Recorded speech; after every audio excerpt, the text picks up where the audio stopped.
नमस्ते मित्रों। कनिष्ठ लेखाकार यानी कि जूनियर अकाउंटेंट परीक्षा की तैयारियां आपकी कैसी चल रही हैं?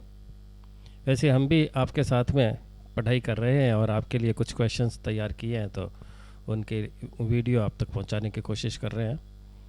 इस सिलसिले में 65 क्वेश्चंस हम आगे के 3 वीडियोस में कर चुके हैं। ये चौथा वीडियो है हमारा, जिसमें क्वेश्चन नंबर 66 से आगे हम कुछ प्रश्नों को देखेंगे। तो प्रश्न नंबर 66 में देखिए, सीधे हम सवाल पे आते हैं। यदि कोई व्यक्ति चेक से भुगतान करता है तो उसे प्रथम दृष्टया रसीद कौन सी दी जाएगी? यदि चेक से भुगतान करता है तो ठीक है, कैश में भुगतान करता है तो उसकी अलग रसीद है, चेक में भुगतान करता है तो उसकी कौन सी रसीद उसको दी जाएगी प्रथम दृष्टया, यानी कि तुरंत उसको पहले दे दी जाएगी उसकी रसीद तुरंत ही। ठीक है, तो इसमें हमें आपको पिछले वीडियो में भी बताया था कि गवर्नमेंट ऑफिसेज में हम जब कोई चीज़ जमा कराते हैं तो वहाँ हमें GA 55 दी जाती है रसीद। तो इसमें भी आपका वही उत्तर होगा, GA 55 में रसीद दी जाएगी। ठीक है, इसके बाद में नेक्स्ट पे आते हैं हम। चेक द्वारा भुगतान करने पर बैंक द्वारा वसूल किए गए संग्रहण प्रभार पर क्या किया जाएगा? चेक कि क्लियरेंस का जो चार्जेस लगता है बैंक, उसका क्या करेंगे ऑफिस वाले? उसका क्या करेंगे? उसका भुगतानकर्ता से वसूल करेंगे। मतलब ऐसा नहीं है कि हम जितने का चेक दे दें, मान लो चेक 500 रुपये का दिया, 500 रुपये देने थे, उस पर बैंक के 20 रुपये कट गए, तो डिपार्टमेंट को तो उसमें नुकसान हुआ 20 रुपये का, तो वो भुगतानकर्ता से वसूल किया जाएगा। तो चेक द्वारा भुगतान करेंगे तो इतने अतिरिक्त पैसे उससे वसूल करेंगे। ठीक है, इसके बाद में आगे प्रश्न नंबर 68। कार्यालय अध्यक्ष को सरकारी नगद राशियों का भौतिक सत्यापन करना चाहिए। कब कब करना चाहिए? कार्यालय अध्यक्ष यानी कि ऑफिस का इंचार्ज जो होता है, वो सरकारी जो नगद राशि ऑफिस में रखी होती है उसका समय समय पर भौतिक सत्यापन करते रहना चाहिए, देखते रहना चाहिए उनको कि यहाँ पढ़े हैं क्या वास्तव में, है ना। तो वो भौतिक सत्यापन कब कब करना चाहिए उनको? भौतिक सत्यापन उनको मासिक रूप से करना चाहिए। हर महीने उनको ये देखना चाहिए कि राशि जो है वो यहाँ है सही, जितना कैश बुकों में वगैरह लिखा हुआ है क्या उतनी राशि रखी हुई है, उसका भौतिक सत्यापन बहुत ज़रूरी है। इसके बाद आते हैं हम प्रश्न नंबर 69 पर। कार्यालय में रखी डबल लॉक तिजोरी की चाबियां किसके पास रखी जानी चाहिए? ऑफिस में जो तिजोरी होती है उसमें डबल 2 चाबियों वाला ताला लगा होता है, ठीक है ना, डबल लॉक की। तो उसमें चाबी किसके पास होती है? एक चाबी तो कैशियर के पास और एक उसका DDO जो होता है, आहरण एवं वितरण अधिकारी, उसके पास, यानी कि 2 चाबियां होती है। एक व्यक्ति नहीं खोल सकता अलमारी को, एक चाबी लगती है, उसके बाद दूसरी चाबी उसके ऊपर और लगती है, तब वो खुलती है। तो एक चाबी कैशियर के पास और एक आहरण एवं वितरण अधिकारी के पास में होती है। तो आपका उत्तर हुआ एक चाबी कैशियर और एक आहरण वितरण अधिकारी के पास। इसके बाद आया प्रश्न नंबर 70। सरकारी राशियां किस प्रकार निधि से बैंक में जमा कराई जाती है? सरकारी राशियां बैंक में जमा कराने का तरीका कौन सा है? चालान द्वारा, नगद द्वारा, ड्राफ्ट द्वारा, कैश द्वारा, चेक द्वारा, कैसे होता है? तो सरकारी राशि जो जमा कराई जाती है, सरकारी गवर्नमेंट कोई भी राशि जो जमा होती है गवर्नमेंट द्वारा, वो चालान द्वारा ही जमा होती है। वो कैश या नगद या चेक द्वारा नहीं होती, वो चालान द्वारा जमा कराई जाती है। तो आपका उत्तर है चालान द्वारा। इसके बाद है प्रश्न 71। कार्यालय अध्यक्ष द्वारा राजस्व प्राप्तियों का अंक मिलान माह में एक बार करेगा। कहाँ से करेगा? कार्यालय अध्यक्ष अपनी राशियों का अंक मिलान, पिछले वीडियोस में मैंने बताया था अंक मिलान करना आवश्यक होता है, तो अंक मिलान कार्यालय अध्यक्ष द्वारा किया जाएगा। तो एक बार माह में करेगा। कहाँ से करेगा? अपने अंकों को कहाँ से मिलाएगा वो? तो अपने अंकों को देखो, भुगतान जो होता है वो ट्रेजरी के माध्यम से होता है, कोष कार्यालय के माध्यम से।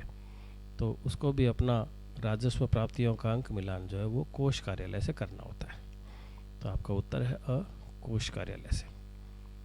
फिर आया प्रश्न 72। किसी व्यक्ति द्वारा जमा कराया गया चेक अनादृत हो जाता है और चेक आहरण की सूचना भुगतानकर्ता को एक माह बाद प्राप्त होती है। जिससे उसे उस राशि पर 1 माह का ब्याज देय हो जाता है, तो ब्याज की राशि के लिए कौन उत्तरदायी है? अगर चेक बाउंस हो गया, अनादृत हो गया, ठीक है, उसके ऊपर अगर कोई नुकसान हुआ तो उसके लिए उत्तरदायी कौन होगा?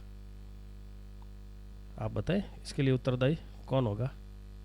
इसके लिए उत्तरदायी भुगतान करता ही होता है, उसको चाहे लेट पता लगे चाहे जल्दी पता लगे, चाहे जल्दी पता लगे वही होगा।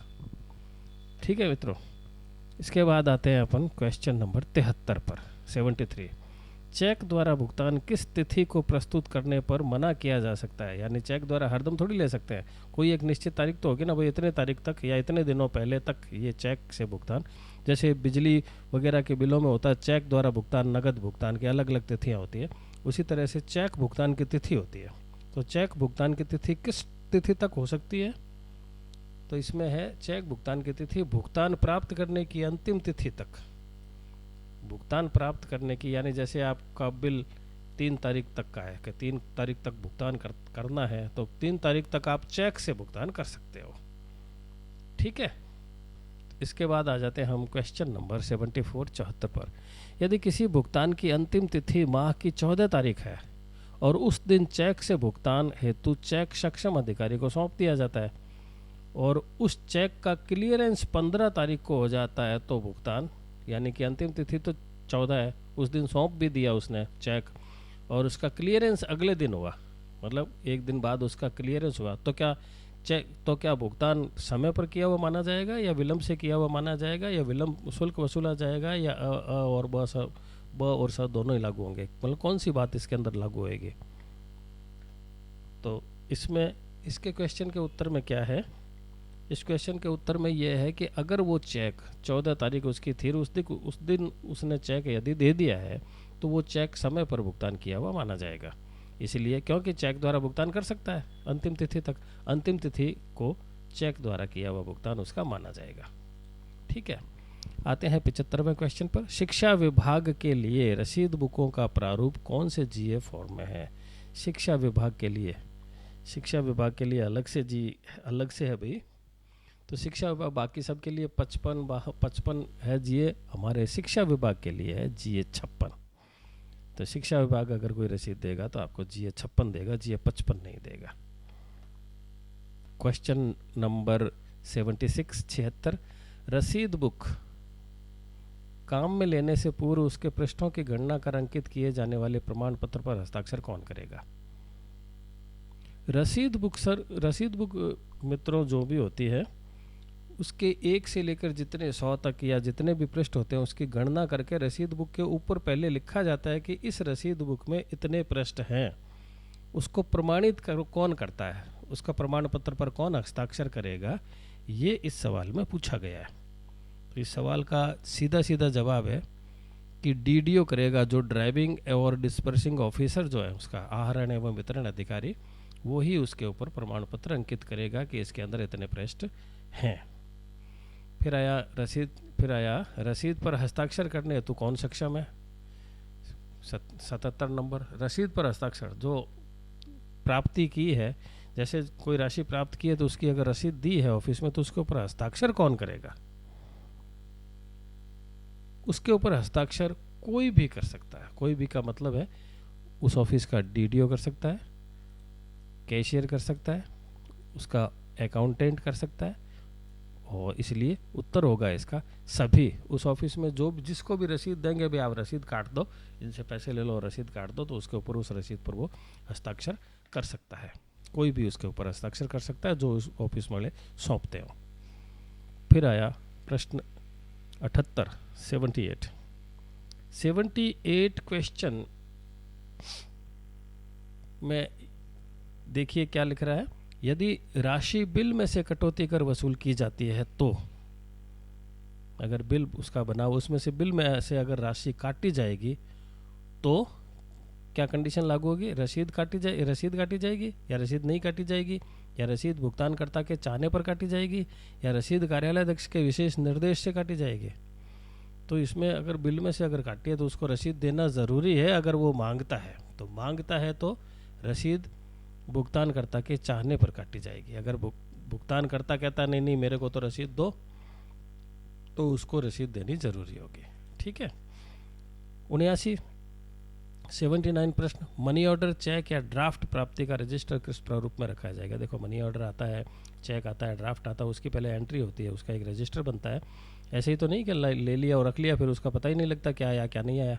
तो इसलिए उसका चेक, मनी ऑर्डर और ड्राफ्ट का एक रजिस्टर होता है। उस रजिस्टर का जीए कितना, जीए जैसे जीए 51, 52, 53, 54 किस प्रारूप में है, किस प्रारूप में होगा वो होगा जीए 51 में।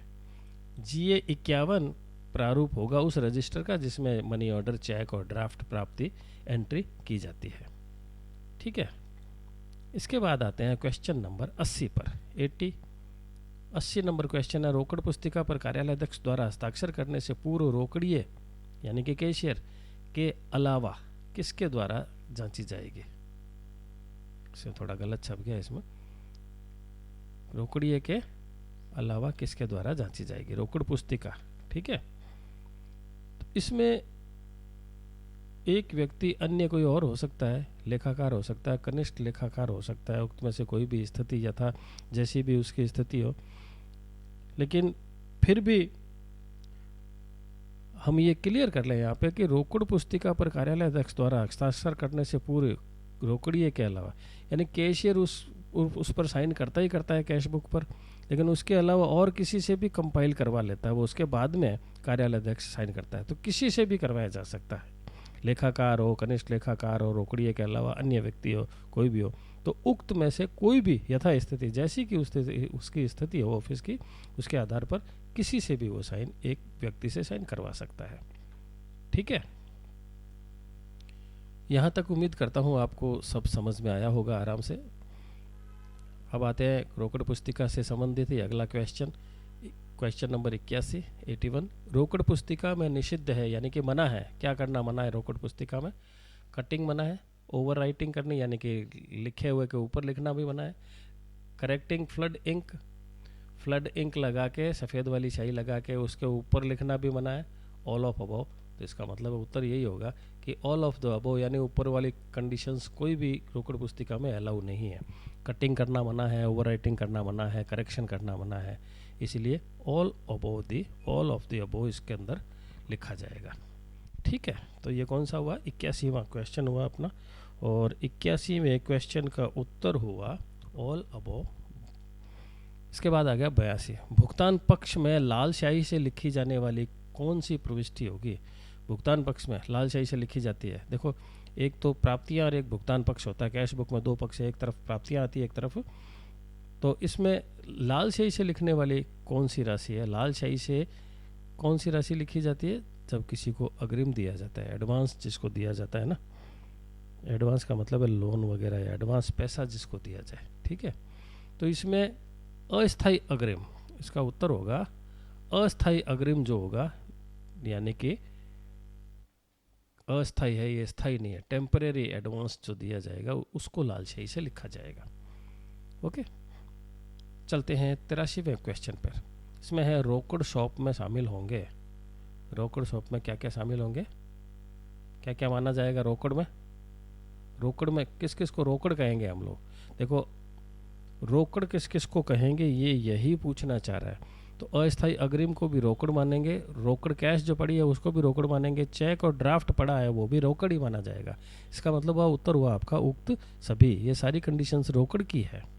ठीक है, इसके बाद में आया क्वेश्चन नंबर 84। में क्वेश्चन में गैर सरकारी राशि जो पीडी खाते में जमा करवानी है, कौन से प्रारूप में रोकड़ बही में रखी जाएगी। पीडी खाते में जमा कराने वाली राशि की कैश बुक कौन सी होगी, कौन सा जीए होगा उसका, ठीक है ना, कौन से फॉर्मेट में होगी। जो राशि पीडी खाते में जमा करवानी है उसको भी किसी कैश बुक में लिखना होता है, वो कैश बुक किस फॉर्मेट में होगी। तो इसके लिए फॉर्मेट कौन सा होगा,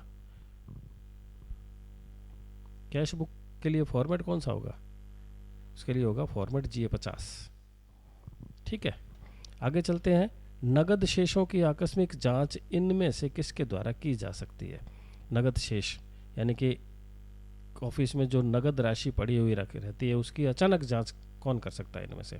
अंकेक्षण दल प्रभारी, विभाग के सहायक लेखाधिकारी, कार्यालय अध्यक्ष, उक्त सभी। इसमें भी शायद वही कंडीशन होनी चाहिए। क्योंकि अंकेक्षण दल जो ऑडिट करने के लिए जो दल आता है वो चेक कर सकता है इसको। विभाग का सहायक लेखाधिकारी होता है वो भी कर सकता है। कार्यालय अध्यक्ष तो कर ही सकता है क्योंकि उसके अधीन ही है वो। तो इसका उत्तर हुआ उपरोक्त सभी, ये सभी लोग उसकी जांच कर सकते हैं। आगे हम धीरे धीरे चलते क्वेश्चन नंबर 86 पर। क्वेश्चन नंबर 86 में है डुप्लीकेट चाबियों का एक सेट सीलबंद अवस्था में किस अधिकारी के पास रहेगा। यानी एक सेट होता है डुप्लीकेट चाबियों का जो सील पैक करके रखा जाता है, वो किस अधिकारी के पास होएगा। वो होएगा अगले उच्च अधिकारी, यानी जिस लेवल के अधिकारी का वो काम है उसके उससे ऊंचे लेवल का जो अधिकारी होगा उसके पास रहेगा। फिर है कोषागार में जमा करवाई गई राशियों का कोष कार्यालय से कब मिलान किया जाएगा।